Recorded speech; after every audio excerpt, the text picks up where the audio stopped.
3, 2, 1.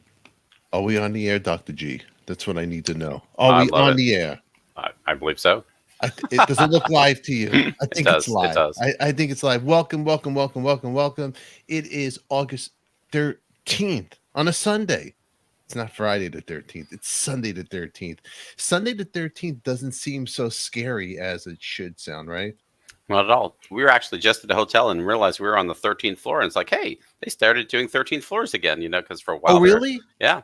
And so for a while there, they were just, went from the 12th to the 14th. And it's like, all right, people are getting over this 13 thing. I had a 13 tattooed on my hand, but my wife didn't like it. So I had to change it to 718, the area code of Brooklyn. It was a stupid thing I did. Okay, yeah. Yeah, it's a long story. And if she's watching, she'll be really mad in this drama. But this is Coffee Talk. We're going to talk about what's trending in the news, what's not trending in the news. We'll talk about health and wellness because I had to go to a cardiologist and it was a waste of my time. He ain't a real doctor. A bullshit doctor. Not like this guy right here. He got a real doctor. Amber sent me to a bullshit doctor. And if you're watching, you bullshit doctor, you make me no stress test, no nothing, and I'm walking around with the same disease. This is Coffee Talk, everybody. It's Sunday. We're gonna get going and rocking. Enjoy it. Thumbs up and listen to a cool intro. It all starts now. Don't touch that dial. Oh, check out our podcast. It's beautiful. It's the same show, except you don't have to watch it. You can listen to it. Bam. It's Coffee Talk with the Tika. Nothing rhymes with that but chicken tikka. We name drop here with Stephen and all his friends.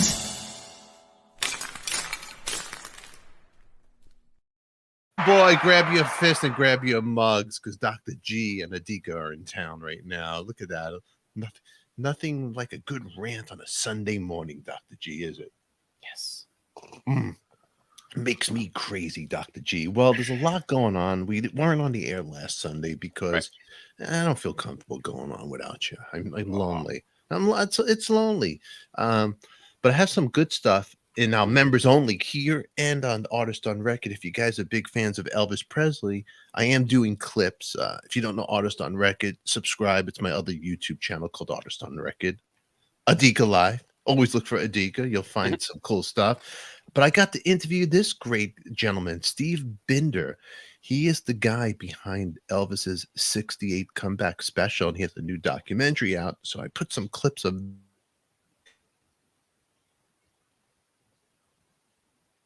Still there? Where's our Stefan? I'm here. Okay. I'm here. I'm showing bad internet, even though I'm plugged in. If I cut out, you talk, Dr. G. You're good at rambling on. I see the bars. It shouldn't be doing that. But anyway, back to the show. Steve Binder is the man portrayed in the movie Elvis, who told Elvis your career's in the toilet. Well, I got to speak to the real man. He's 90 years old. God bless him. Yikes. 90 years old. Good. He told how do you go to the king of rock and roll? Your career's in the toilet. But anyway, that comeback special really brought back Elvis's career in the leather suit. And I'll be releasing clips from it. I have to talk about, I'm going to edit it for next week, when Elvis did the song If I Could Dream after the assassination of Robert F. Kennedy, Martin Luther King. It was 2 months after Martin Luther King, but it really touched him. Long story long, the Colonel wanted to be more a Christmas show. And it wasn't what Elvis, he wanted him to sing like, Silent Night. And Elvis went in there, came in with this powerful song for that era and that time. Wow. If I Could Dream, what a great song. But anyway, well, check that out. The full unedited show's now playing in members only.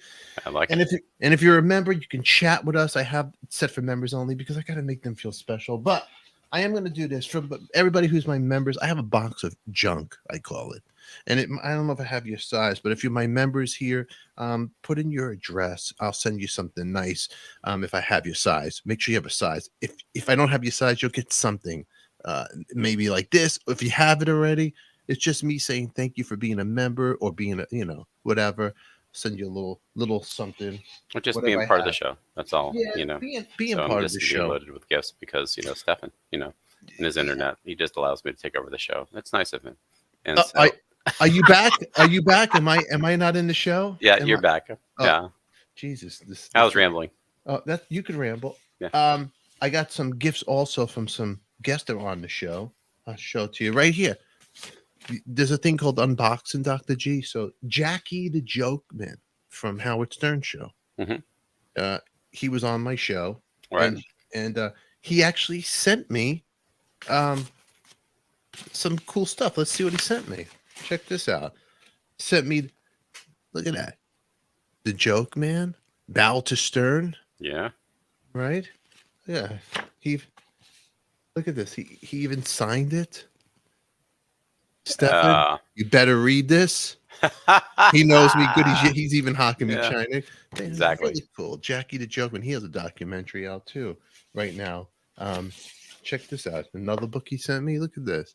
Jackie the Jokeman Martling's disgustingly dirty joke book. Excellent. The soap. You would think somebody with Howard Stern show would, be an authority here. Great to meet you. Mm-hmm. Very nice. Very nice guy right there. And he sent me, look at this. Happy endings. That's a great scene. Jackie's Music Hunt. Thank you, Jackie. That's really cool. His doc is really cool. Then I got another thing in the mail, which there's this great book company that does these great stories. And this is a wonderful gift right here. This will be, I'm gonna have to send this up to one of my special Patreons.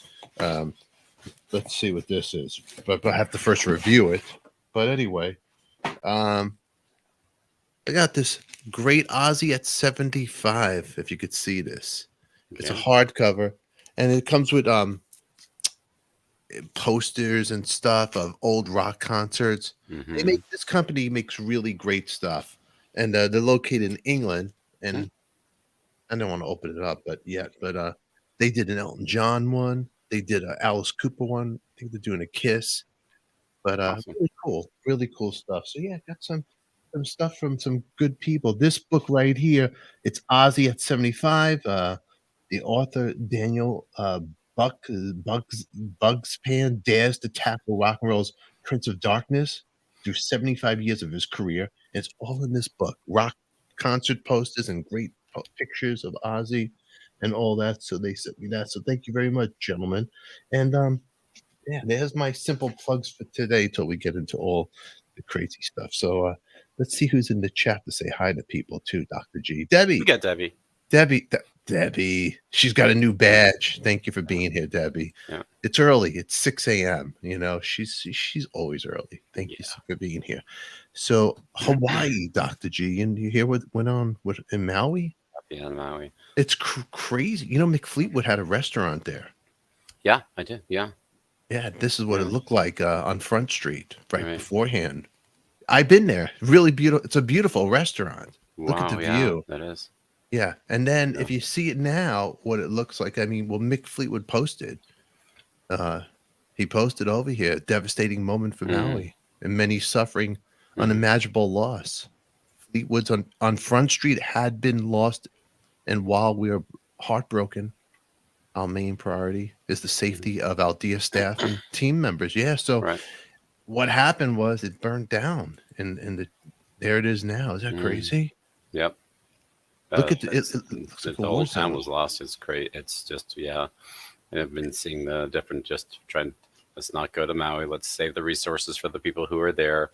Very important. And it's like Miranda and I were just talking this morning. It's only 1 out of the 50 states where it's required to teach climate change and how powerful, things like this. How many of these things have to happen? And the answer is it seems like innumerable, just like the shootings in our country, before people wake up. And so we have to learn to teach our kids about all the things going on, including climate change and the things that set up things such as this. But what a travesty there. Yeah. Yeah. I have not been to that specific restaurant. I've been to Maui. I have not been to Maui. I've been to Oahu, Kauai, and the big island. So I have not been to. That was my first place I ever went to. A beautiful island. Would go jogging right by where the restaurants are, and right on that street there's art galleries where there were really great art galleries. Yeah, one of my favorite artists, Vladimir Kush, he had a whole studio burned down there as well. So yes, a great loss, but really mainly just a great loss for the community, and another chance for everybody to just hopefully wake up just a little bit, you know. Yeah, it's terrible. Those pictures really bring it to life. And on TikTok, there's a bunch of videos of it. Yeah. Stevie Nicks made a post about it. She actually has a home not too far from there, and she had, I think, her niece staying over there. But here's the crazy thing: she'd get her jewelry. She talks about that. But Hawaii's emergency siren warning system, it sat silent during the deadly wildfires, and this all started from a bushfire, I believe. That's what I heard. That's the statement that's out there. Yes. Yeah, but there was no. What's that all about? The sirens didn't go off. They said they didn't have a chance. We're gonna have to find out more why there's so little warning for the people there. And yeah, it was truly a flash fire. And sometimes there isn't enough time. There really isn't, no matter, even with our advanced warning techniques, etc. But so. Yeah, it's shown here. It's killing at least. It looks like 93 people were killed. Yeah, it's the worst in terms of mortality, the worst wildfire. Yeah, from the notes over here. What's it say over here? The cell phone alert was useless. One person is saying, who owns a hot sauce company in the historic town. And they had a tsunami. Warnings that I think should have been utilized. So many of us felt like we had absolutely no warning. Right. Stevie Nicks posted when her niece was staying there, just got to stay in Hawaii, and Stevie heard about it here in the States, but they didn't even know what was going on, which is pretty crazy. Yeah. Pretty wild. It's I don't know what to say. It's supposed to be one of the largest in the world, the sirens warning system.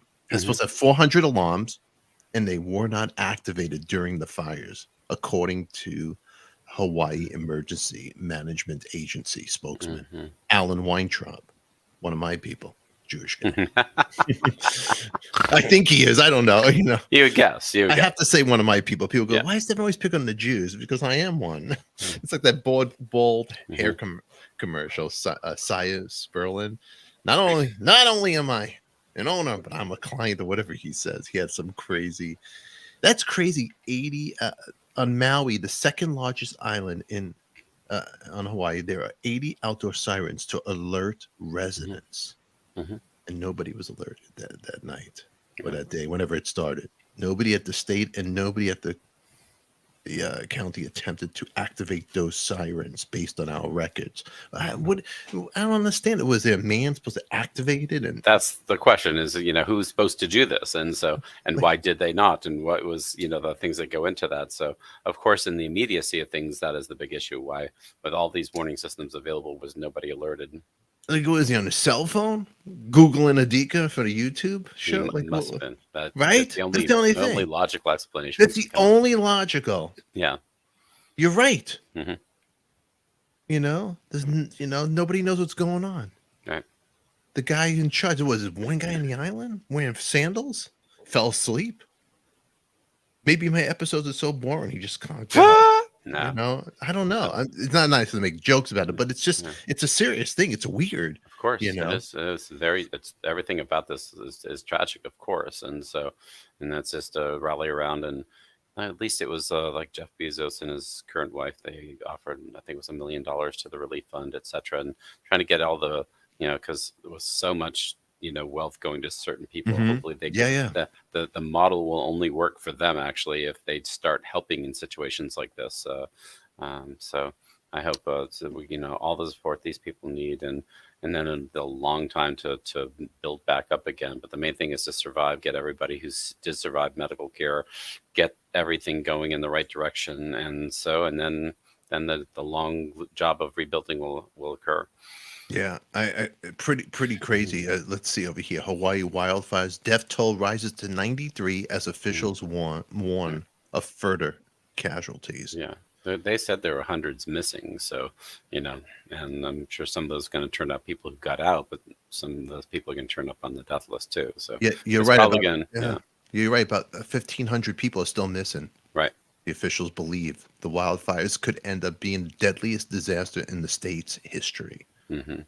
Wow, it's pretty. Yeah, Governor Josh Green, he's talking to reporters, and uh, had been an impossible day, and Hmm. warned that the death toll could rise further. Wow, they got sniffer dogs were used to Hmm. search for the dead as residents were evacuated from the Right. western area. Wow, it's pretty scary. It is. It's so crazy because I know that island really well. I remember going jogging by the water, and Mm. God, it's such a we had this timeshare right there. And I was telling Oh, Amber, I bet the timeshare's probably gone. I go, who yeah. knows?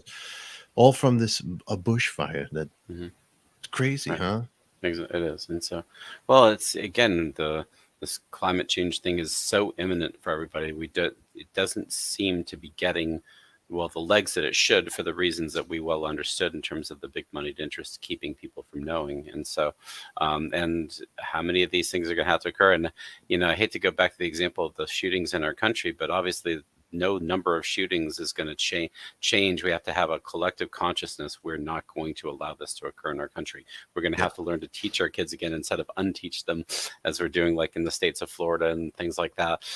And so it's this is something hopefully that can capture people with this things that are occurring now that have never happened before, and it's because of, in this case, of climate change, and of course failures of protection systems that should have been working too. I mean, it's Yeah. always multifactorial. It's never as simple as just climate change or human error or whatever occurred there. Whatever. Yeah, we'll find out down the Mhm. road.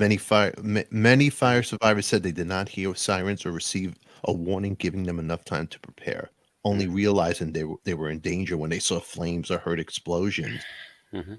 Yeah, officials sent alerts to mobile phones, televisions, and radio stations, but widespread power and cellular outages may have limited their reach. Mhm. It's pretty crazy. Yeah, that's and all that stuff in the air that you're breathing in for those people as well. You don't even think about that part, the Mhm. aftermath, the toxic, whatever's in the Well, air. it's like what there was the 9/11. 9/11 survivors, and we know about the devastating, role of cancer and things in the long run of what exposure to those things. Same thing goes with what our vets in the Middle East who have been exposed to these burn piles. Again, we're taking care of the people who took care of us. It's an amazing to watch our lack of care for those people who are considered heroes but are not being treated like heroes. And so Yeah. hopefully we'll treat people like heroes here and get them the support they need, and especially the people who are in the rescue service of what were their exposures, find out how we can help them the most, because as much as we claim to like heroes in our country, we don't support them like heroes, and we have to. This was the worst disaster in Hawaii since 1960. Hmm. I think in 1960, 61 people I think were killed. Hmm. That's what it's saying here. But it is wild, huh? Hmm. Wow. It Well, is, yeah. our prayers, and to Love, everybody out prayers, there, and love and prayers. It's all you but can say. you can. The idea, though, is what actions can we take that change things and make this less likely to occur anywhere in the world, not just our country. There's your girlfriend, Debbie Smith Jackson. There she is. Hey, Debbie, how you doing? Yeah, Good to you have know, it's um, good to have her with us. it's good to see you here. Very, very. It's crazy. When we had the fires in Central Coast, Hmm. and I was driving through them. I remember. I think I was going to Santa Barbara or something. I don't know where I was going, what I was doing, but I remember being on the freeway on the 101, and you could see the fires on the left Hmm. coming. Like, whew. I was Yeah. like, oh my god, and I'm like, what am I doing? Like, do I stop? To keep going? And it was orange, red. And when Hmm. you're not, it's easy to see this on the news, but when you're there in person in these situations, it's like the end of the world, the Yeah. scariest thing. And so that's what's going on right there. And other news that we have, there was a storm in New York City. It was crazy. I was on the phone with Dice Clay last night, and he was sending me pictures Hmm. from his apartment, and I could see the lightning like Frankenstein movie. It was Right. crazy. It's supposed to be some meteor showers or something like that going Hmm. on. It was like a loud explosion. So we FaceTimed each other last night, and he's showing me the sky's like, and it wouldn't stop. It's going on for hours. Me, I'd be a nervous wreck. It's Right. hitting the building across the street, though, like a whole explosion. But because of that, this man canceled his concert. Lionel Richie can't because of the weather. Yeah, he canceled it. And I Yeah. guess at Madison Square Garden, Earth, Wind, and Fire, Yeah. Lionel Richie, they canceled the show, and people were very, very upset with Lionel Richie. Well, he Very- couldn't land in the city, he's saying right there. So if he couldn't land there, he probably couldn't get to his thing on time. So I mean, that's the essence of weather delays. Anybody's been Also taking unable- plane flights, they understand canceled Yeah, flights. but you're etc. playing in the Garden. You should have prepared, Lionel. It's New York City. It's the Garden. See, he's so famous. He don't care. I'm gonna show up an hour before. It's like me going to a club gig. I'll show up an hour before. Right. This guy's playing in Madison Square Garden, Right. flying in. You know, For them, shows it's it's another show. They do so many shows. I'm assuming, I don't know what Lionel Richie's schedule is, but you never know where he was the night before. He could have been performing somebody else the night before or something. So if Deb Jackson was in the audience, you think she'd stand for this stuff? No way. I No, don't believe so. Deb Jackson would be pissed off about, spent my good money to see Lionel. hmm You know, people, the fans speak loud. Yeah. Debbie Muller wouldn't stand up for this. No, these the fans. If I say something, and I say it all the time, words and misspoken because I speak Brooklynese, Mhm. people go crazy on me. They have to write on my forum. Oh, all the time. Really? Now, if I showed up 2 minutes late, you get mad. I'm a doctor. What am I doing on a Sunday? I got weeds. Just give him your ring. Make sure you've been known to sleep in, buddy. I know, but Lionel Richie has a show at the Garden. He treats it like it's he's hawking New York City China over there. You Yep. know? You think if Fixing with the Kid was fixing a lawnmower and he was late on fixing it, you think he'd get complaints? You probably But- would. Yeah, people are going crazy. They're pissed. New Yorkers, they don't take They crap don't from exactly. They're known for their patience, and it's like so. It's a very Lionel easy- Richie is. Eastern Thanks, Lionel, for the Northeastern thing. post. You're unable to land in your private jet. I spent $500 on a ticket, got a babysitter. Great, you're gonna redo the show. But now me and my babysitter, I just had to pay them. The wife is mad. I gotta go take her to. I could picture my situation. My Mhm. wife has mad face. Look, I'm not even there. I'm making a whole story in my head. Exactly right. I'm not even there. I'm mad at Lionel Richie. Listen, you son of a bitch. Gotta look at it as an opportunity. Got a babysitter. Let's go someplace else. And now we get 2 dates. We get this one and what was it, August 14th? Whenever he's going to do the makeup show. This is Deb Jackson's pissed off. You're right. No way. Look at Debbie Moeller. She's Just I would She's just send her fabulous. Debbie Moeller pictures of these situations. Debbie, can you believe these rat bastards? I have to pay for a babysitter. Look at this. Look at this. I'm pissed off. I just want to be pissed because I have no reason to be. I'm not even there. I just want to start trouble with people. But I will rant, Debbie. I will rant. She wants me to Yes. rant. You're a doctor. I could talk to you. you can I'll rent rant. it. I have a Yeah. condition. Good to let things out. Yeah, I have a condition. I Who went, does? and I spoke to Dice about this too. Like I told him there's a real doctor, which is you. And then there's another, because Amber has the health insurance, you might as well take advantage of it. $25 copay, whatever. Let's go see what they have to say, these people. Let me tell you something. The medical system, Dr. G, as the guy who's just a guy that's not a doctor in the street, what a racket, what a business. And these doctors are full of shit. There's a doctor on an airplane. I just read an article. Mhm. Him and his girlfriend on a plane together. Mhm. I think he was in Beth Deacon Hospital, in Boston. Mhm. This doctor got in trouble for masturbating on a plane next to a 14-year-old girl. Did you hear about this on the news? No. Only I find these news. Oh, No. Dr. G, hang with me. You got 20 minutes. I give you the world. That's it. You give me like masturbating doctors on airplanes. Yes. Thank you for that. Let me tell you something. Look at it. Look, Deb Jackson is still mad. They have to rebuild Massachusetts. She tearing the place up. Wow. She's pissed off. Yeah. For Debbie Lionel Muller- Richie? Yeah, for Lionel. Don't mess with the Jackson. Mhm. Now, Deb Muller, yes, this is true. It was on the news. There's a doctor over there. And you know what? ADIKA comes prepared because I sent the article. Because when I found that article, I was leaving the doctor that I went to. Right. And I told Amber, I go, you can't trust these doctors. She goes, what's the matter with you? I go, the doctor rushing me out there. And then I'm looking on my phone in the lobby. This doctor's masturbating on planes next to young girls. This is such a sick world we live in. I go, what are you rushing me out for? What, he has to go? He has a date somewhere? But yeah, this guy right here. Look, I'm not making this up, Dr. G. Look at that guy. Looks like a nice guy. Massachusetts doctor, 33 years old, masturbating next to girl, 14 on flight. Yeah, that guy. Yeah. A doctor from Massachusetts had been charged with exposing himself, masturbating in next to a 14-year-old girl on a 10-hour flight from Honolulu to Boston. Yeah, this guy. And nothing else to do. You had to go. Exactly.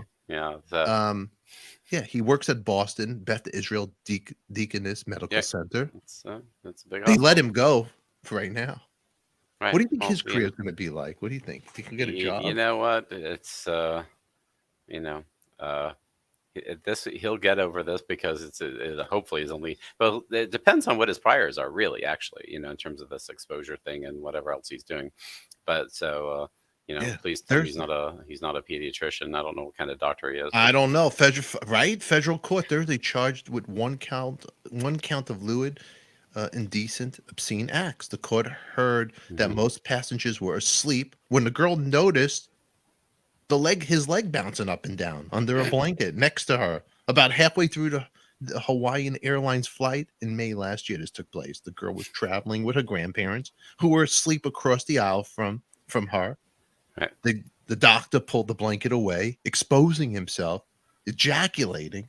This is the news. This is Sunday morning news. Deb Jackson, Wow. Deb Moeller. I'm sorry.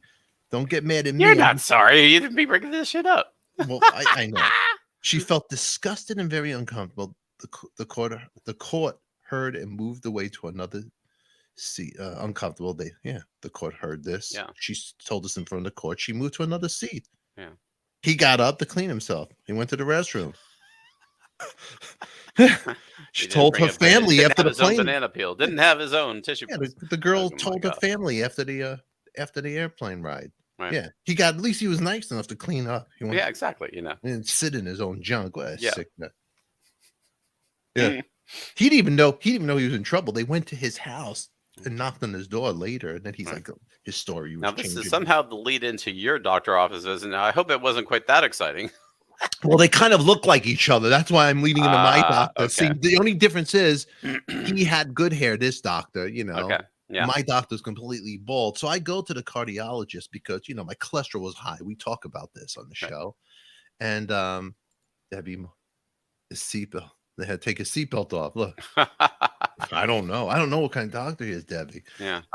Sorry. Look, sorry, ladies, that you had to hear this bad news. It affected me too. So I'm first of all walking into this place, and first of all, I go in there and I'm looking at the people that I'm surrounded with, and I'm not trying to knock anybody, but I'm sitting in there, and while I'm sitting there waiting, looking to the right, looking to the left, I got everybody's disease. I go, that person probably got blood pressure. I feel my blood pressure. That person probably got diabetes. I think I got it. I'm looking at these people because they don't look well. I have everybody's. That's me. My wife goes, you think you have everybody's sickness? Yeah, I do. I just in my head. Right. So I get in there, and the nurse, she's very nice, young nurse, and she's looking at me. I'm looking at her. They could tell I'm out of my mind. I'm like crazy and nervous.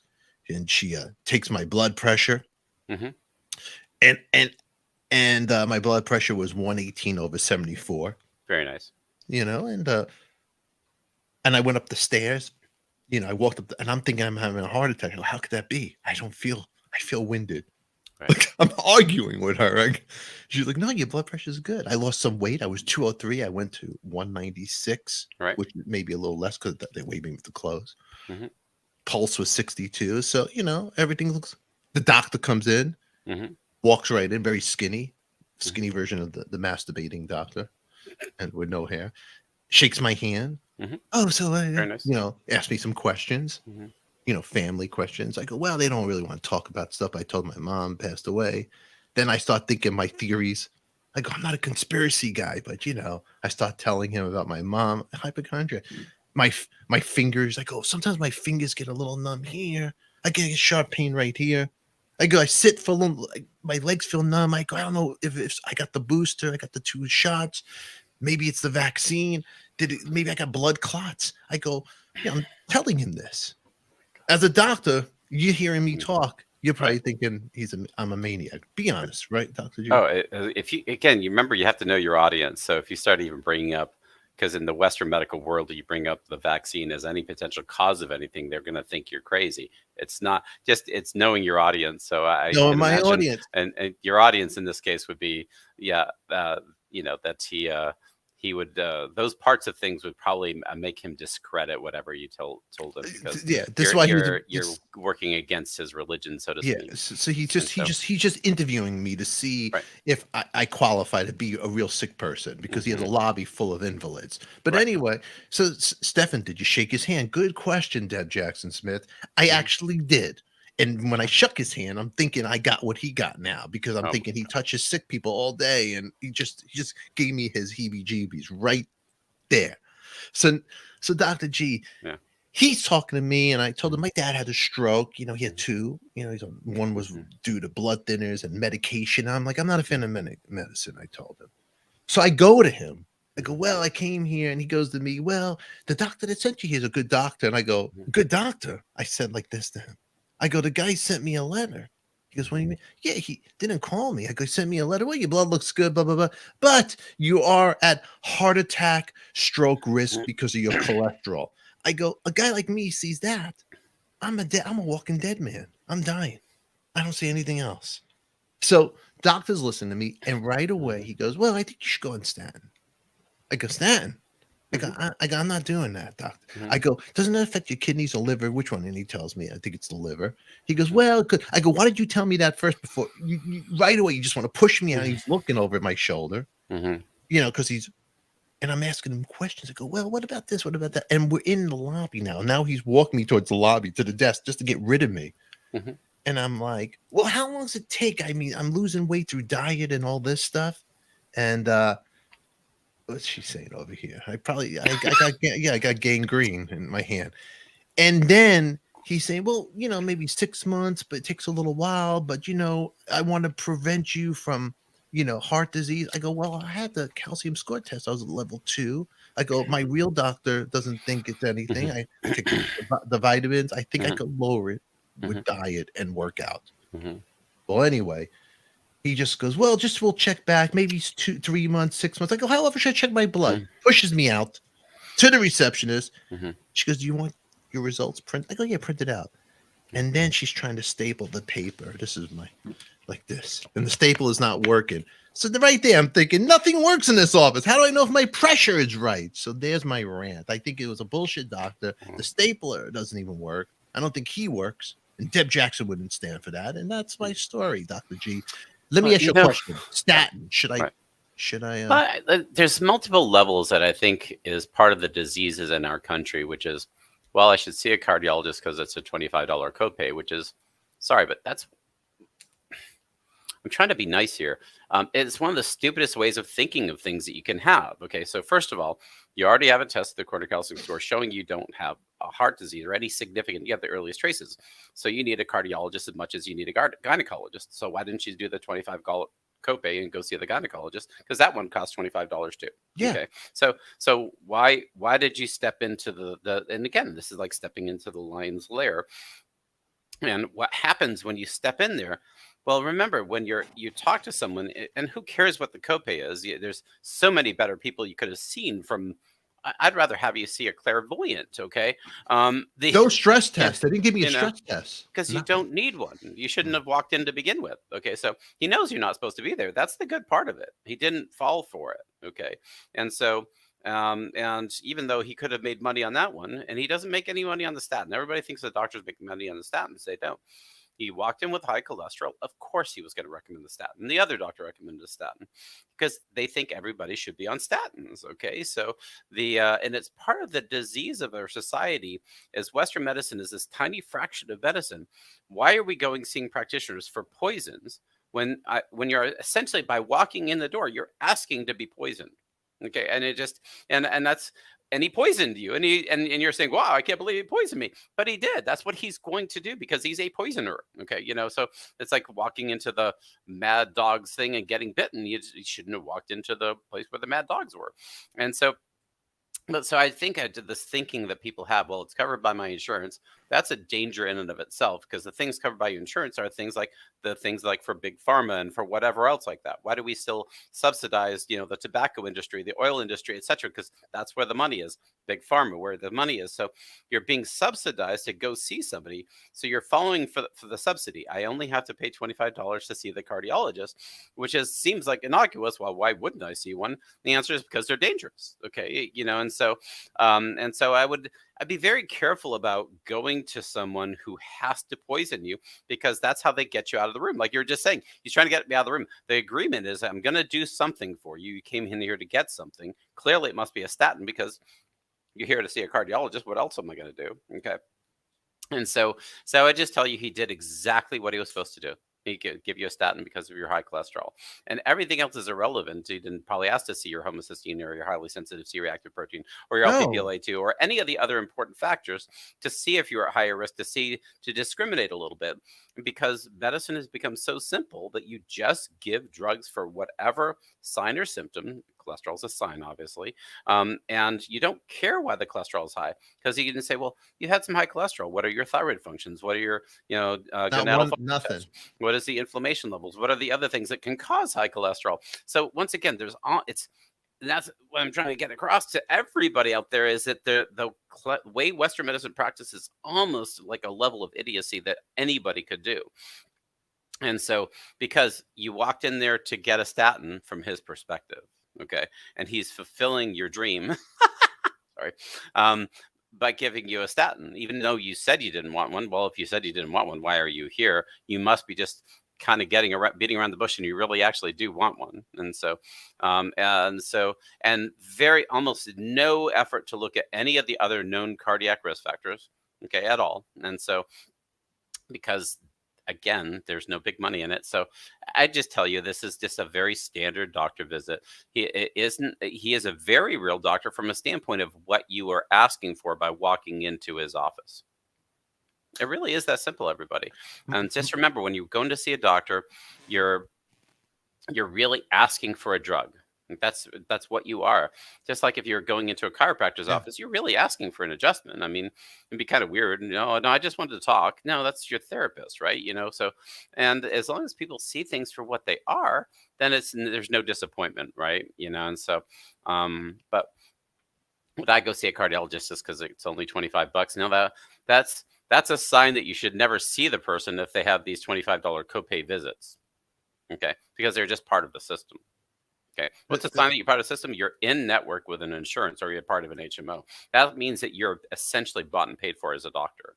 And so, because you're willing to accept these payments to get you into the system, because to become part of that is a whole part of this culture of dispensing drugs and surgery. And so it's just part of it. Scary. Because in our head, especially my generation, the people older than me, we believe the old school doctors, like when the house visit doctors, the doctors that care.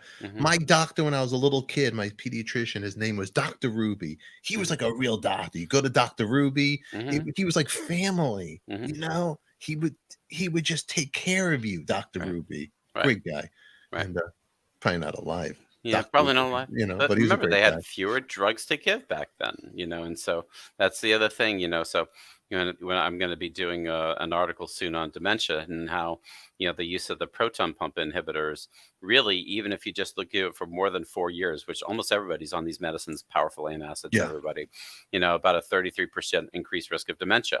And so that's just with 4 years of exposure. Some people are on these all the time, because just like this doctor is giving you a statin to lower cholesterol, these doctors give you, and it does lower cholesterol, and these doctors give these antacids that do decrease your symptoms of heartburn. Nobody's going to argue that. They just give you a whole set of new diseases on top of the disease that caused your heartburn. And so it's not too surprising that the proton pump inhibitors are associated with vastly more disease than the statins are.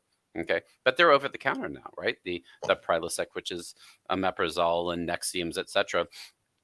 Everybody's taking them all the time because they eat crappy food, Yes. heartburn, okay, and then give themselves a whole host of other diseases. When I say a whole host of other diseases, you block off the ability to produce acid. That hinders your ability to digest everything, including absorb minerals and other nutrients. It changes the bacterial flora in your intestinal tract, and everybody knows how important that is. And now you have this rampant set of diseases that there are more drugs for. And so it's just the system of healing is so backwards. It's like, why aren't we teaching our kids about climate change?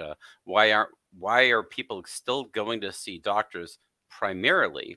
And the answer is because they have the insurance, and it'll only cost $5 or $25 or whatever it costs to see the in-network doctor, whereas somebody could really take care of them probably would have to pay cash for it because they're not part of the network. Yeah, part of the network. But I have insurance and I want to use it. Again, you're just falling into the system that's trying to make you diseased. Yeah, I mean, Sorry yeah, for the rant, but yeah. No, I like the rant. Dr. G, rant away. Okay. So we think health insurance is good to have. It's safe to have. People can't afford going to a good doctor. They can't afford, so they get stuck. Yeah. They get stuck in that system because of their bad habits. It's like buying fast food. Oh, but I can't afford good food. I'll eat fast food, and boom, now they're diseased. Okay, I can't afford. So why is wealth inequality still such a huge part of the system? It's built into the system to keep people in indentured servitude, whether it's the worst in food, the worst in medicine, etc.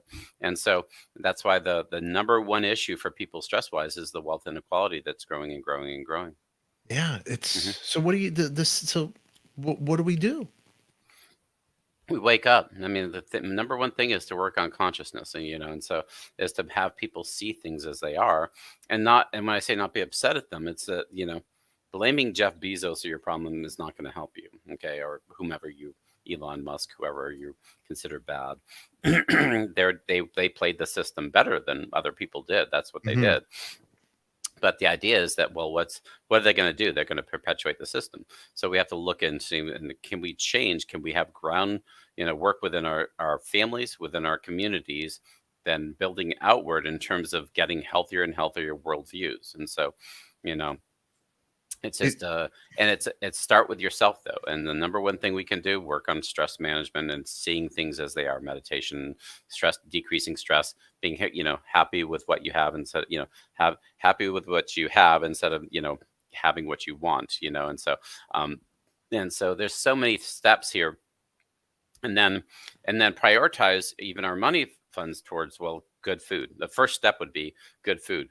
But I can't afford the gym. Well, would you rather spend money on pure blood pressure medicines because it's cheap?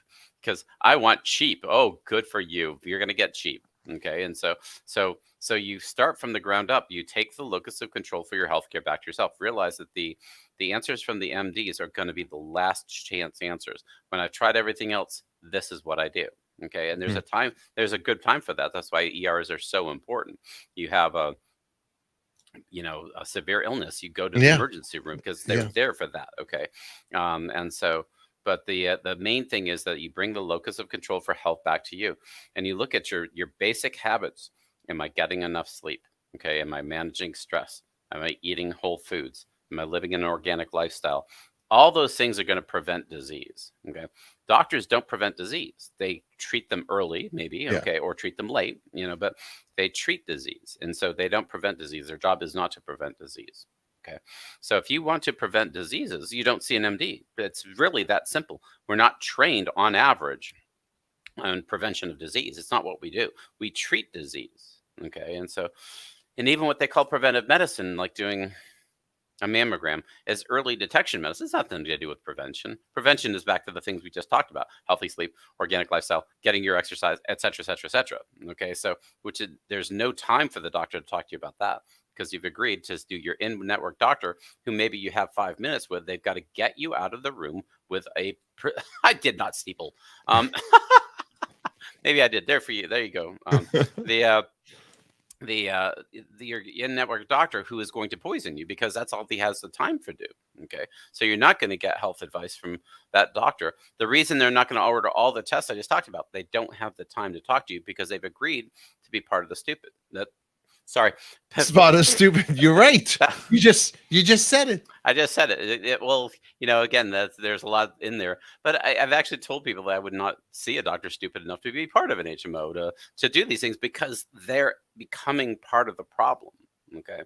And we, so anyways, part of the stupid. I like I mean, that. you being a doctor yourself and knowing the ins and outs, because you got to be very careful what you say too, as being, because you don't, the doctor world, you got to be careful. Right. My buddy Eric Singer was telling me, I wanted to record him because I'm in there and he's talking doctor talk and I'm not taking it all in. I need to sit back and listen to the conversation. He goes, they're very careful what they say. Eric was telling me about that. And another rant on that one, it's funny, Eric. There's other people out there claiming to be great friends with him. It's like, I love these fake podcast people out there. Right. I'm ranting, nothing to do with this, but don't buy into the BS. It's like the medical system. You guys watching this YouTube show with these fake YouTubers out there with their fake stories, not real friends. Not real friends. I just got to clear that up. But anyway, back to the doctor. I guess there's so many. Just see things as they are, people. Again, the truth of what that is, they're luring you in. They're luring you in. Low copay, and that's a not lie. a good reason They're luring to see you a in doctor. with the lies. Okay? And then they give you what they've been taught to give you. So it's just really important to understand that they're not evil, and I'm certainly not saying they're evil. They're evil. They're fake from a doctor, from what you think a doctor is. Okay, they're absolutely real from what a doctor actually is, a prescriptionist or a surgeon or whatever. We dispense surgery and prescriptions. And so when you walk through our doors, you literally are asking, usually from your outpatient doctor, usually asking for a drug, a prescription of some kind, or multiple prescriptions. And that's really the important understanding. And once you realize that that's what you're asking for, you really aren't asking for preventive medicine. You're not getting that through these doctors. But if you went in just with the sole thing, I'm coming in to get a pap smear if you're a lady. Yeah. There's nothing wrong with it. You go in, you get the pap smear, you leave. That's, hey, okay, I've gotten that one screening test for cervical cancer out of the way. Then, unfortunately, they'll probably recommend the HPV vaccine, which probably increases the rates of cervical cancer down the road. So you're walking into a doctor, so just get the pap smear and don't worry about the HPV vaccine or whatever else they're trying to tell you to do, or take a calcium supplement, which on its own you're not supposed to be taking. You're in there just to get a pap smear. You're in there. I have an irritating cough. Could you listen to my lungs, please? And you get them to listen to your lungs and make sure you know what you want. Because remember, the locus of control is with you. Just like what you're doing, Stephen. You know that you really don't want a statin. You know what exactly you wanted from the cardiologist. He didn't quite know, but you did hurt his feelings by thinking COVID vaccines are part of it. Because remember, I hurt his feelings. Oh, absolutely. You think so? Oh gosh, yeah. Because remember, you're attacking his belief system because his belief system is the vaccines are the wonderfulest thing in the world. He didn't really answer me.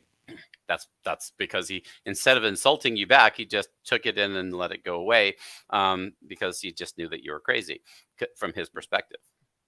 But wait, I said to him, look, I'm not a conspiracy guy. I'm not a political guy. I'm right in the middle. I go, but I don't know what's right and what's wrong. I took the vaccine. I go, could that play into it? I'm asking a question, because you got to ask to find the answers. You'll never know if you don't ask. And this guy looked at me with a deer in headlights, and from his weak handshake, I'm like, this handshake, Yeah. And I'm like, handshakes are good, and you can tell about people through their handshakes. He looked like I could blow him over, like that. He looked like frail, Right. And when he said the other doctor was a good doctor, I'm like, listen, what is a good doctor? A good doctor will actually a good doctor will say none of the things I just said about being a doctor right now, because they're part of the system. They're playing team ball, so to speak. Because he just wants to pay off his loan, to pay off his bills for being a doctor. He doesn't care about me. That's how I look at it. It's enormously expensive to become a doctor, and that's why student loan forgiveness is a huge part of helping people. And the reason it won't ever happen is it'll end the indentured servitude, and the indentured servitude is what keeps the doctor in the system, so that they won't think for themselves. I was so mad at this doctor. I didn't even tell him to subscribe to my show. I told him, I did say this. I said, I do a Sunday show with a real doctor. I said that to him. Oh my gosh. I did say that. I did Yeah. came out of my, but I speak The real Brooklynese. doctor thing will get to him too. I promise you. You know, Um, but my mhm, aunt, so my mother's sister, I speak to her because August 11th, my mom would have been 80 years old. So this is a hard week for me. This is a mhm, wacky week and sad week, you know. And mhm, Brooklyn, my daughter turned 8, and it's just weird. My mom's not around. And when my mom was alive, and she was my mom, vaccines, flu shots, right before she got sick. I don't know if I'm going to take. I don't feel the same since the vaccine. I'm not right. saying that the vaccine did my mom in, Mhm, but some of my friends who mhm, are against vaccine, they go, mhm, you know, the vaccine killed your mom. You know, it did. So I don't know, but she did get sick very, very quick. Whatever it mhm, was in her body, mhm. it rise to the top and Right, got her sick. right. And then I was thinking about this too because it was 5 years ago. Mhm, A clip came at my daughter's third birthday party when she mhm, turned 3 years old. mhm, I see my mom there, and it's only 5 years. And 5 years is not a lot of time when you think about it.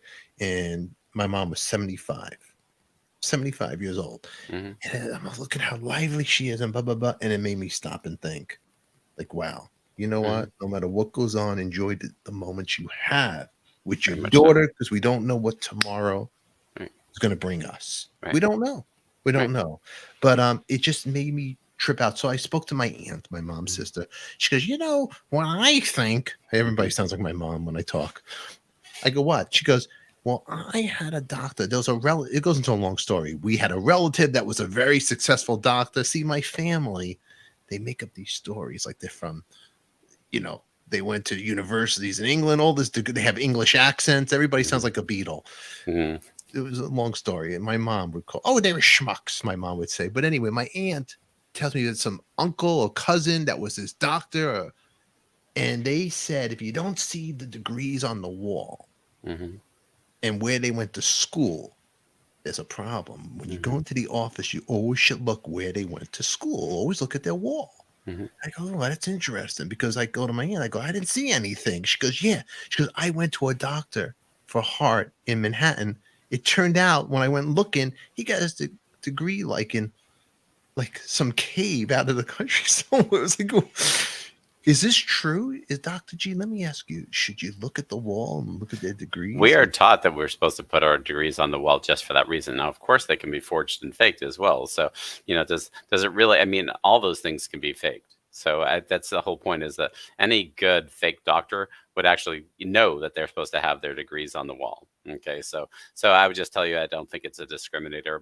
I do have them in my office in California. Obviously, they're up so everybody can see, and I think it's a good policy for your doctor to keep everything up on the wall. Yes, from my University of Florida degree, my UCI, University of California, Irvine, fellowships and residencies and things like that. So, of course, my medical license, of course, my, American Board of Internal Medicine thing, etc. And so it's all up on the office. So yes, it's a good policy. So should your doctor at least, as far as I know, every doctor's still told to keep that stuff up on the wall so people can see it. Yeah, Um, because my aunt went looking and it was mhm, like she thought it was like Virginia or something, but it turned out it was like in Sirius. mhm. She's like, I don't know, or she picked some, I'm not that I'm knocking any states or countries, anybody. So Right. please, if you're There, watching this, there are I definitely very good foreign medical graduates and some yeah, very bad Western trained doctors, by the way. So it's again, you have to, so just because somebody is a foreign medical graduate does not mean that they're not good. It just doesn't. And so so I think I would assess them based upon what is your interaction with them one on one as much as anything else. And so should we be careful? I mean, have there been people who successfully faked being a doctor? And the answer is yes. oh really, Oh really, yeah, and so and nurses too. They fake their nursing degrees, so it's out there. it's So out there. but Wow. I would just tell you that judge the person based upon your own interaction with them and with the advice that they give. But the standard good doctor, like you were saying, that good doctor who referred to the cardiologist, is going to be a prescriptionist, and because he told it. Why did he say he was a good doctor? Because he told you to take a statin for the cholesterol, and that's why he was good, because he was playing team ball, and he was trying to get you to another cardiologist to say, hey, you get a statin, so you have more and more people saying take the drug, because that is what the team concept is supposed to do, is going to reinforce, well, if everybody's saying to take a statin, I guess everybody should. And, see, it works that way. Just like with the vaccines, I recommended the vaccine when the virus was a SARS virus, so severe acute respiratory syndrome. When it was no longer SARS virus, then I said, don't do this vaccine anymore, okay? Because you're now going through all the risks of the vaccine with very little potential benefit. And as we well know, even with the vaccine they're going to be pushing this fall, in a month or two, will be for a virus that is still one generation behind the virus that's going to be going around. Okay, so we know that maybe you'll get 2 or 3 months of a decreased risk of the current what is it called, Ellis or whatever, there's a name for the current virus. I'm not as interested in it as as I was, and so but there's no reason to vaccinate against that, because we know that give it another generation or two and it'll be the reason that you catch the infection. So the vaccines cannot, and I want to emphasize, cannot spread. This is a great point. It cannot keep you from spreading the virus. It cannot. It just doesn't do that anymore. The way the virus mutates, you will not keep from spreading it. So why is it being mandated to all hospital workers? And the answer is that's a captured and imprisoned population that is going to be required to get a vaccine to sell it, okay? Even though the vaccinated employees will be no less likely to spread the virus than the unvaccinated employees, which they won't be, because they'll be fired because they're not playing team ball. So the drugs, the vaccines are all part of the team. Okay. And so you have to believe in them, not look at the science of them, because you take each vaccine individually and look at it. The simplicity of that vaccine killed your mom. That's simplistic thinking, because you're an anti-vaxxer. Of course it did. Okay, but any science-based doctor would say, you know what, I have to look into the possibility. We know that it can cause myocarditis. We know that in young men, it can cause certain complications. It can cause reactivation of shingles viruses. It can cause, we have to contemplate that the vaccine can have a mortality associated with it too. Now, that already is the slippery slope that doctors don't want you to believe in. Okay, why does Leo not have any vaccines at this point? You can correlate the amount of vaccines dispensed in a country, and that this is a developed country, not one at war, and underdeveloped country, and the amount of vaccines your kid gets with infant mortality. It directly, linearly correlates. So vaccines increase mortality. That's what they do. Now, why would I recommend them all willy-nilly? Because it's not saying not to do any one that's relevant, but doing them all just because you believe in them is not science, right? And so we're not supposed to believe in this stuff, we're supposed to evaluate it, because we know that the Western medicine's been corrupted by Big Pharma. We know that the FDA approval process is, almost entirely funded by Big Pharma. So whoever gets FDA approval has the most money in the game, skin in the game. I'm not even trying to make that wrong. It's just what it is. And so you have to understand that every vaccine approval, every drug approval is based upon the money to get it approved, not upon whether it really actually works. Okay. That's the way it is. Big Pharma, it's a business. It's a business. Big money business, big. It is. Big. It's a big business. The reps, because my wife's a pharmaceutical rep. Right. Sometimes she seems like she knows more than some of these doctors. She goes, you have to ask this, And then my wife gets mad when I don't ask the right questions. Now, mind you, my wife got her hair done the way when I had to go to the heart doctor. I go, you don't care. Get your hair done. You're sending me to the vultures right here. But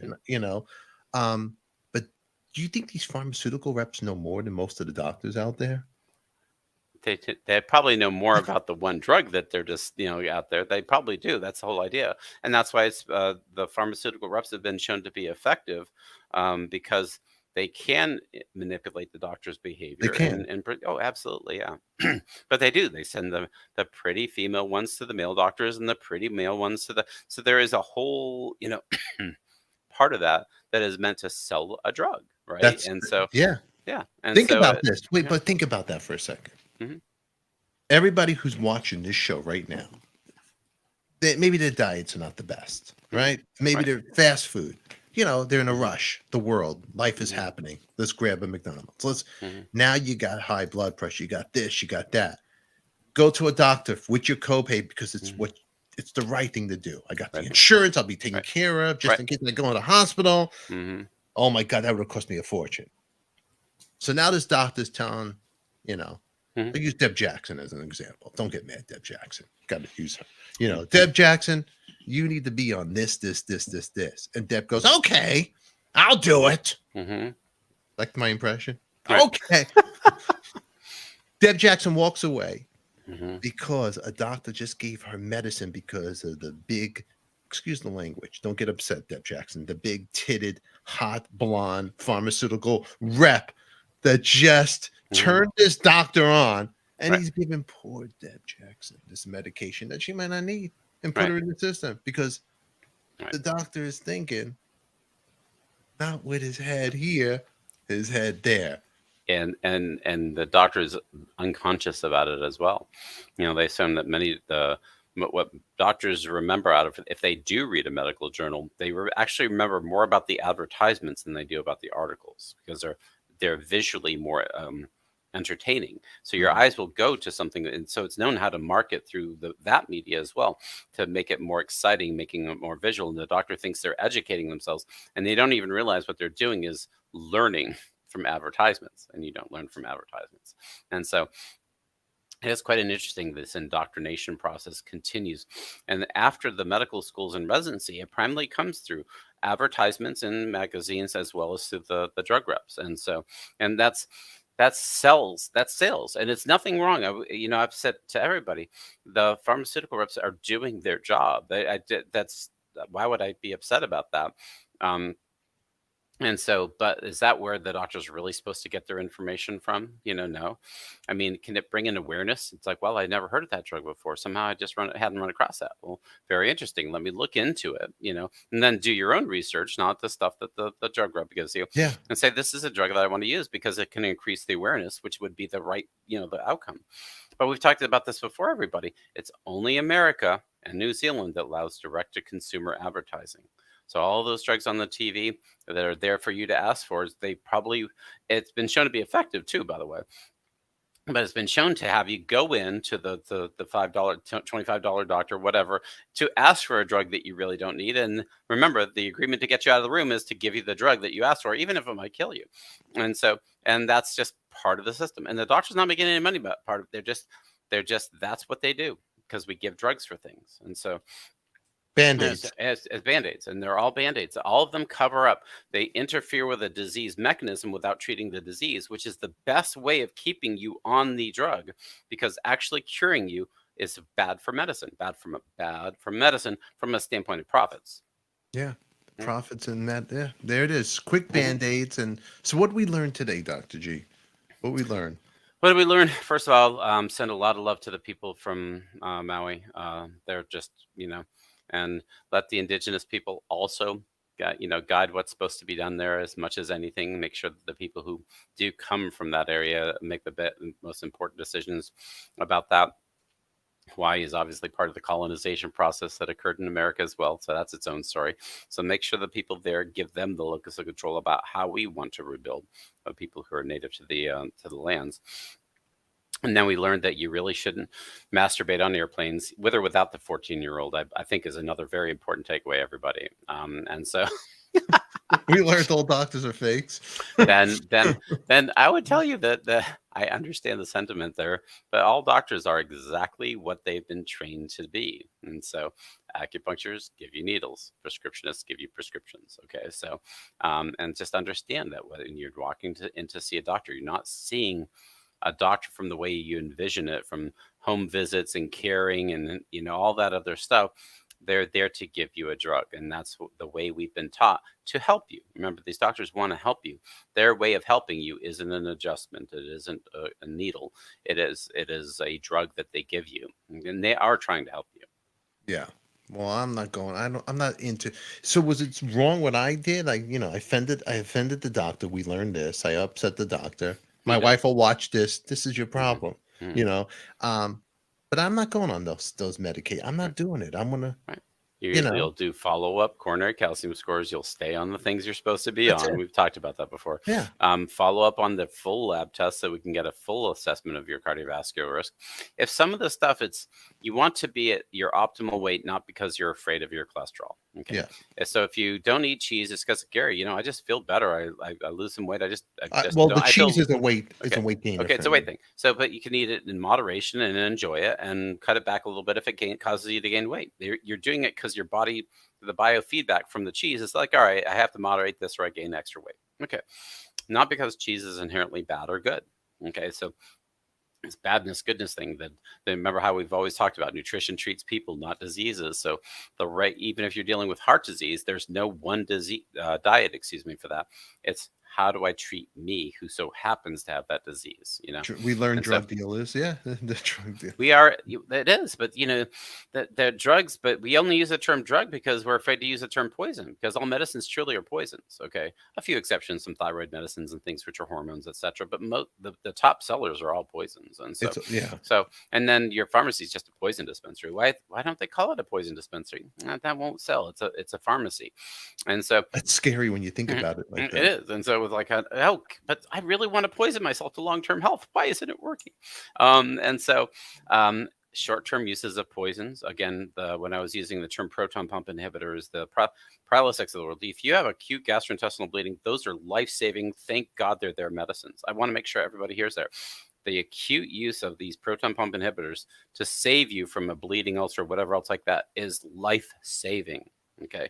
The problem is taking them every day for the rest of your life so you can eat deep fat fried Twinkies or whatever processed foods or Taco Bell or whatever else like that, because that's the danger of them, is their misuse. And the drug itself is the drug, and it's not right or wrong. It is great for acute GI bleeds, horrible for the long-term use.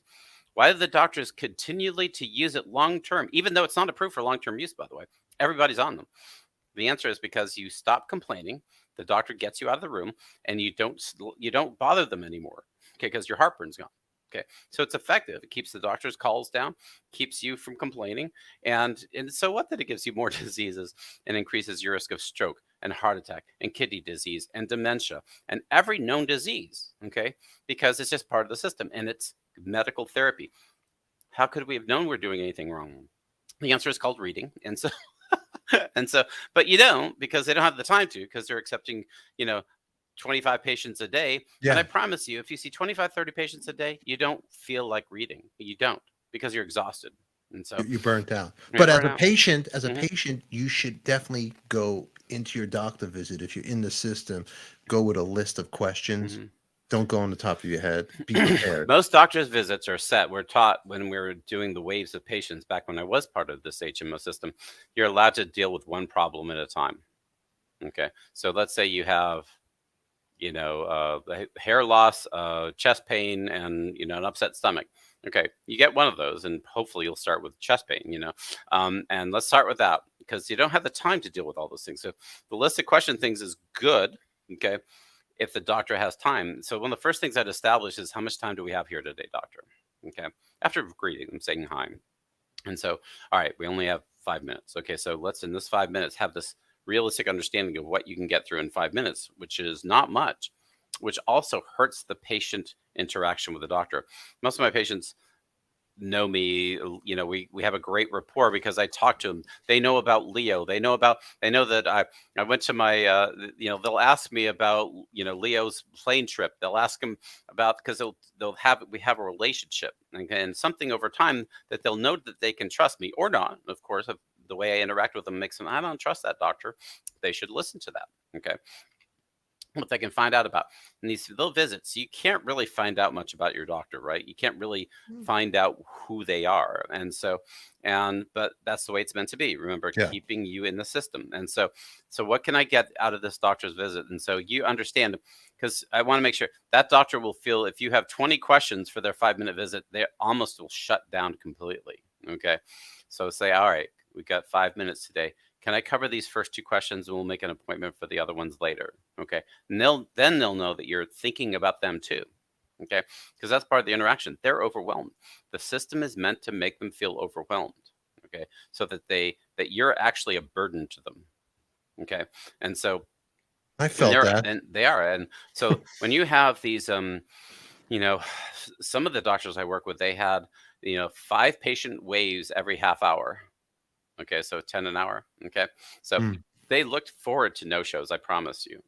Okay, so they only had to see, 3 people in a half hour instead of 5. They got 10 full minutes with you. Pretty cool. Okay, and so have that idea from the like, how much time do I have with you here today, doctor? And then these are my most important questions. I'll have to spend some time doing these other ones later, and that way you can work within the system that you're part of. Okay, that's the other part of it. Until things change, this is what I got, Garrett. Okay, so you meet with your doctor, meet them as a person. Okay, not a disease. Okay, and don't come in with diagnoses. That's the other thing I would tell you. I've been on the internet. Oh, poof, brain shuts down. Dr. Oz says, "Oh, stop it." Okay. Yeah. So come in with, I really am worried about let's just use chest pain. Okay. What I'm really worried about is I have this chest pain, and then they'll guide you a little bit about what questions and things like that. And you at least get chest pain dealt with in whatever way the doctor feels like you need to. And you won't worry them about the chest pain and the hair loss and the toenail fungus and the whatever, because that's too much to deal with in that 5 to 10 minute visit. Okay. In any legitimate way. Okay. Yeah. And so have this realistic expectation. This is what my doctor is there through a system that's created these patient waves, ICD codes. They have to punch in, and I want everybody to hear this. See, that you have to, if you want to bill at any level, you have to have asked so many questions, done so much physical exam, and have come up with this great hit note to justify why you're charging a moderately complex visit or whatever else. And all of it's a game. They're more interested in getting the numbers into the computer about what they said they did. Most of it they don't. And because that's the only way they can get reimbursements. Okay. So, and all of that is meant to keep the interaction between you guys dumbed down. I mean, really, almost antagonistic. Okay, because they've got to get through their chart notes. Okay, they've got to get through all these things. So it really is the system screwed up. That's the long and short of it. That's scary. Yeah, It's and the reason they have to buy into it is because how else are they going to pay off these massive student loans? And so the dream of becoming a doctor and having a good lifestyle with it, if you want to have a good lifestyle, you would not become a doctor. If that's really what you're wanting, okay, because there's a lot of better ways of investing your time and money. And so it goes on. You'd have to become a surgeon and do specific surgeries. That's a great way to make money. Okay, but seeing people and talking to them about what's really going on with them, there is no money in that, folks. Okay, so that's the way it is. So you have to step out of that system, learn to take care of yourself. And the only time you see that doctor is like, I have this chest pain and I realize I've, this is what I've done. I've done these herbs. I've done these exercises. I've done these things. All these things don't work for me. Mhm. I was really concerned I might have some coronary artery disease. And then fortunately, the doctor will either do a stress test, they'll do a coronary calcium score, they'll do something to evaluate to hopefully reassure you, hopefully, that you don't have a disease. Because, wow, this patient knows, hey, if they got something they really need to know about this, this is what I do. I can do a diagnostic test to make sure you don't have a disease. That's something a doctor is good at. And you say, and also know, everybody, that if you have a legit question, like, gosh, I have this cough and I really would like a chest x-ray, every doctor should just order chest x-ray, because they know they have to reassure you. They should listen to your lungs too and talk to you. But I'm just saying, get a chest x-ray and see that hopefully everything is okay. Even if as a doctor, you don't think the person really needs a chest x-ray, you order it just to make sure, because the testing isn't what drives up the cost of medical care. It's actually untreated disease leading to hospitalizations. I remember going to a doctor that Eric Singer recommended to me, and this is like over 10 years ago, a while ago. He's old school, like a Jewish old school doctor in LA over there in Sherman Oaks. And I forget his name, but he was great. And he had everything right there in the office. He had, just everything, the stress test, everything, the x-ray. You did it all there in his office. Right. Old school. Right. That world is done. It's gone. That world is done because the world was convinced that doctors were making too much money doing those things, and therefore they're the bad guy, okay? And that the HMOs will take care of you because they'll eliminate all of that, cut out that testing so that the administrators will get all the money and the doctors won't do all these unnecessary tests on you. And so I was trained old school. I was taught how to do flexible sigmoidoscopies because that's what we were doing for screening for cancer. I was taught on doing treadmill tests, all these things because the doctor's office of the past had those things in there so you Yeah. could do these things. We had our own labs, etc. Now the idea is, oh, those nasty doctors are, scamming the system by ordering blood tests and doing tests on you and things. And of course that did occur. Does everybody who walks in need a treadmill test? And the answer is no. But if your clinic makes more money by using your treadmill room more, then that could occur. I want to make sure you hear that. Of course it was misused sometimes. But the selling to people that the doctors were the bad guys, but the administrators need to come in and take control away from them. Okay, was the foundations of the HMOs and things, and it went into other certain insurances to make sure the doctor didn't make too much money out of the treadmill, these other things. So yes, medicine changed even within my career, so that now we don't, and again, appropriately, I don't make any money ordering a chest X-ray and or a treadmill and or whatever as far as that goes, but it has made caring for people that much more difficult. It really, well, for example, for your heart and the Boston Mhm. heart, the lab test that we do, Mhm. the place where we'd go take the blood results, Mhm. where I was taking, Amber went to take hers there. They said, "Oh, we're not going to do these anymore." Right. Like they don't want to. They don't want to. Right. They want all the money coming into them, so Is they don't that want to why do. they said Yeah. that to her? Oh, of course. Yeah. They want to. Oh, we do some of these tests. We want to do them here. Okay. And so we are not going to send them off for you because we can do most of these here. And then that's what happens to me when people get these labs, spread out. They don't do the right tests. They do some of the right tests. They don't do all of them. They charge you vastly more money. So the idea is that the central, like the Boston Hearts and even the Cleveland Heart Labs and other things, good jobs on keeping with insurance and making your copay very small for an extensive battery of tests that we can talk about. Remember, the extensive battery of tests need time to talk to you about. And so, That's yeah. and that's why it's not ever going to be, until we have much better ways of getting more doctors out there, which means we take away their debt. Okay, we get more people incentivized to go into the medical schools, and they know they don't have to come out of with hundreds of thousands of dollars of debt. People, I want to make sure you hear that, hundreds of thousands. And when we go into residencies, you get enough money to maybe pay off the interest during that time, and none of the residual if you're lucky. Okay, but but most of the time, you've made it through medical school. Your residency, you really want to live a little bit when you have a little chance, as far as that goes. Like eat a dinner, maybe get a car, and so. And if you do those things, then poof, your debt is now ballooning. Okay, as far as that goes, and that's what groups they want you to the doctor. They want everybody who goes to education to be an indentured servant, and it makes the system work, and that's why there's forces out there that keep you from thinking that. Just look at the loans that happened during the COVID and all these congressmen who got millions of dollars of debts just forgiven. Okay, Yeah. but you want 100,000 for a doctor who's just overburdened by debt? Oh no, we can't do that.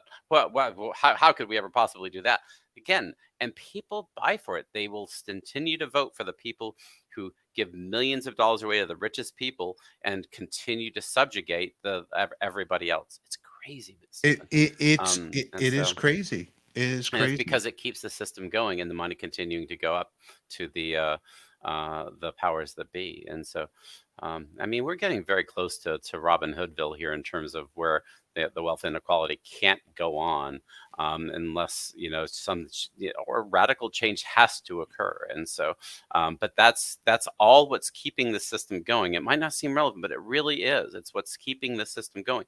Why are kids not being educated about climate change? It keeps the system going that continues to use to fund the fossil fuel industry. It's really simple. And keep people stupid. Keep people stupid, and they won't make change.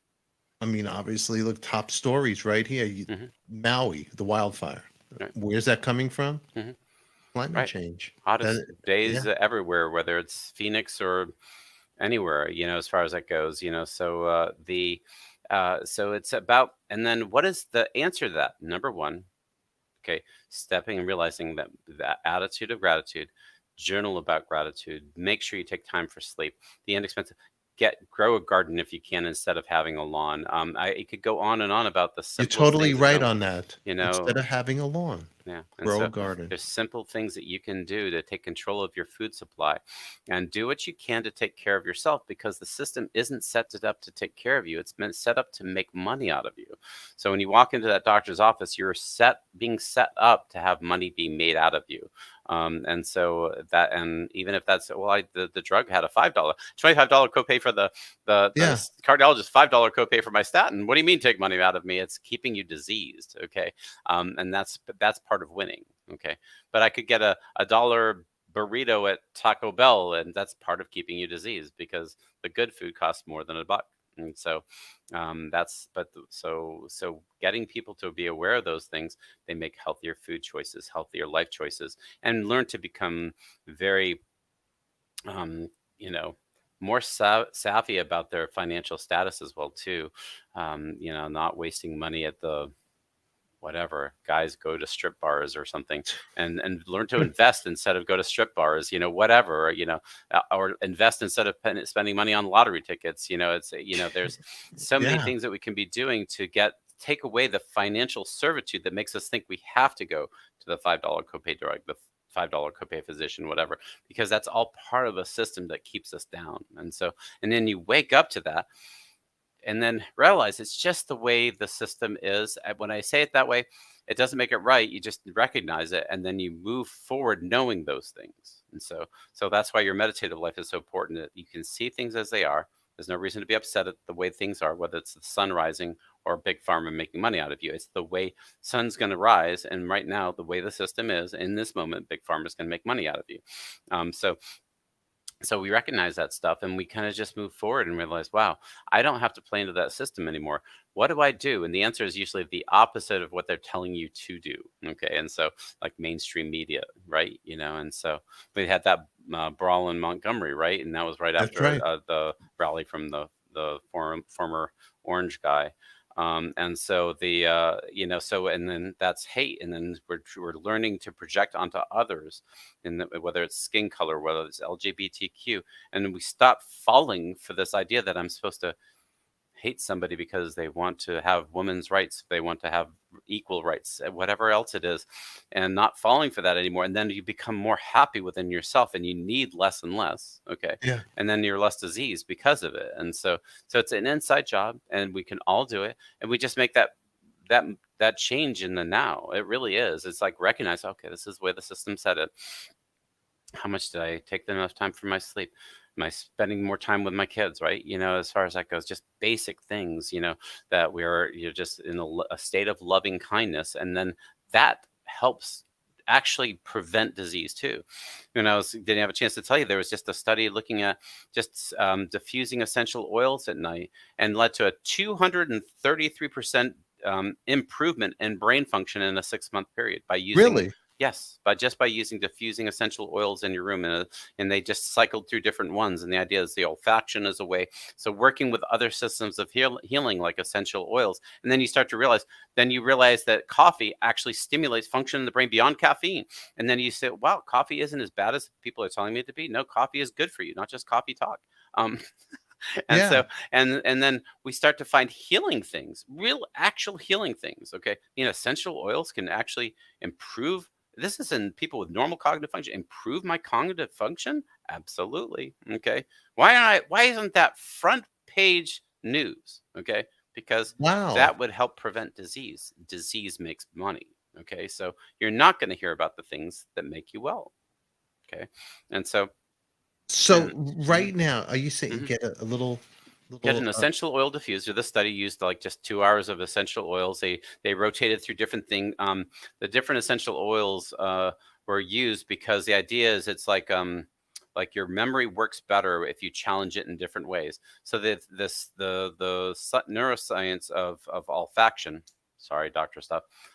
the science of how they use the term odorants, which I thought was great. And that was like a remember Monsters Inc. You know, they Of didn't put on course. deodorant; it was odorant. You know, it's like, hey, I've got new odorant, and so they actually called these things odorants. I love that. You know, so you put odorants into your room, just like in Monsters Inc.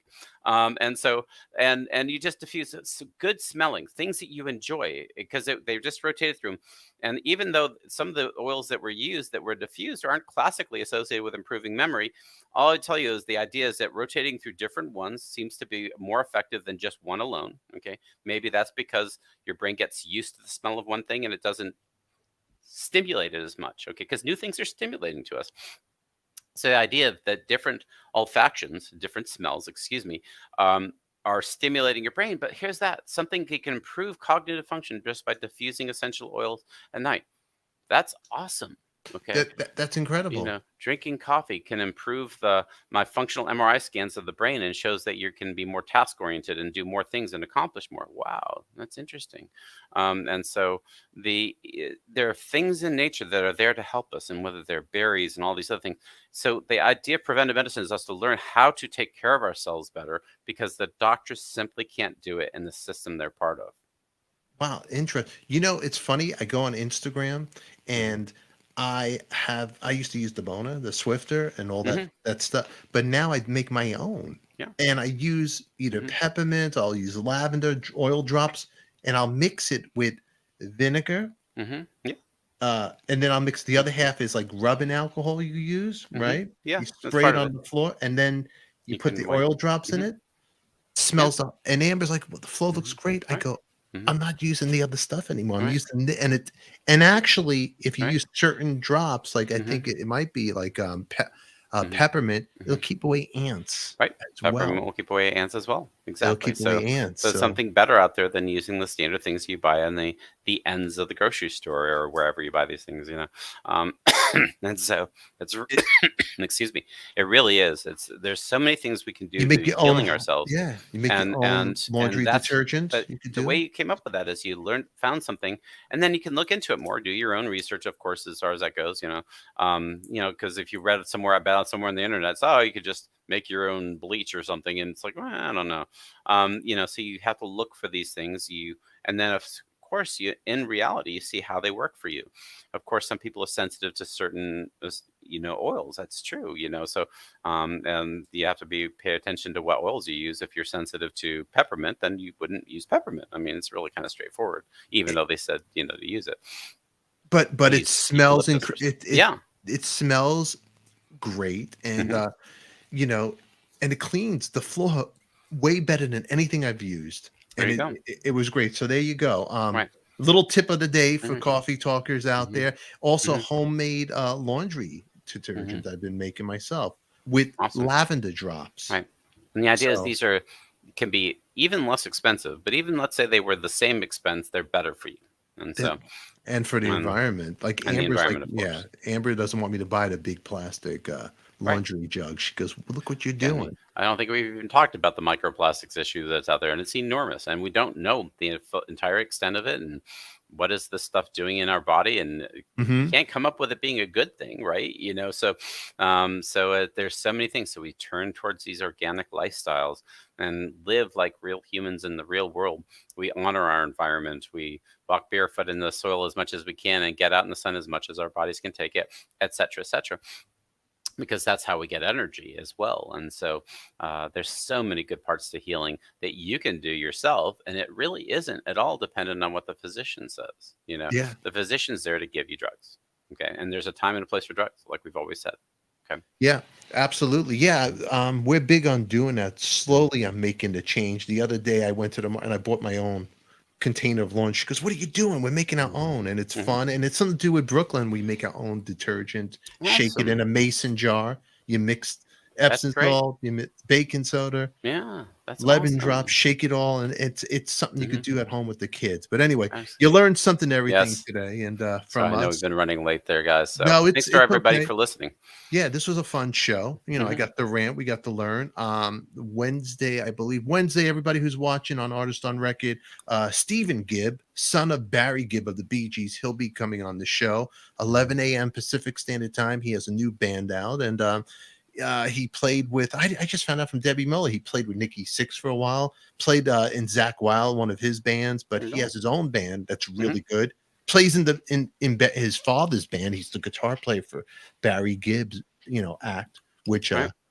great music. I mean, Yeah. come on. His dad wrote all the major hits, and he's a great musician. So we're going to talk to him on Artist on Record Wednesday. Please be there. Debbie will be there for that one. Yeah, Yeah. it'll be a fun story with him. We'll get to chat rock and roll with him. And in the meantime, this is the wonderful Dr. G. I am Stefan. Thank you for all watching and listening and all that good stuff. And Yeah. so what we learned today is you got to be your own doctor, Got to basically. be your own doctor from a standpoint of how your body, how take information and be and self-exploratory, because what works for other people might not work for you. So just to, explore these things and see what works for you, because your healing is going to be very individual, Yeah. not something that heals everybody. And there's Yeah, no one diet for all. There's no No. one anything for all. No, stay away from the yodels and the devil dogs. Remember those things back in the day? That was Amazing, To me, it was the amazing. little Debbie's, So Little Debbie's, amazing. In the meantime, I'll pray some thoughts to everybody in Hawaii. yes. Get through this.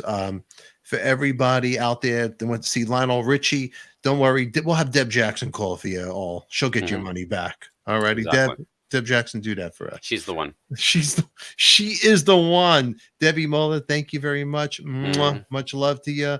Everybody have a great weekend. And Yes. for everybody that's catching the replay, put your comments down below. What you like, what you didn't like. Who Mhm. cares? Just put your feelings down. Let it be a Exactly. forum. Let it out. Let it out and right here in the chat. You love, you hate, you Mhm. believe, you don't believe. Put it here. Agreed. Everybody's allowed to have an opinion. That's Very right. much. Right? Very Give us much a so. thumbs up, subscribe to the channel, and what else is there? What else was there? That's it. That's Yeah. it. That's it, everybody. We love you. We'll be here next Sunday. We'll talk about other stuff. You know what? Do me a favor. Put in the comments what you want to talk about. Is there Exactly. something that you want us to cover? Put it down there. In the meantime, check out Dr. G's store. Links will be in our description. And what's no cheese over there? No cheese, Stefan. Mhm. That's right over there. All righty. In the meantime, just let us know that you had fun hanging with us this morning. Our cup is empty. It's time to get out of here. Everybody, we'll catch you all later Peace. next week. We love you. Mwah. It's coffee talk with the Tika. Nothing rhymes with that but chicken tikka. We name drop here with Stefan and all his friends.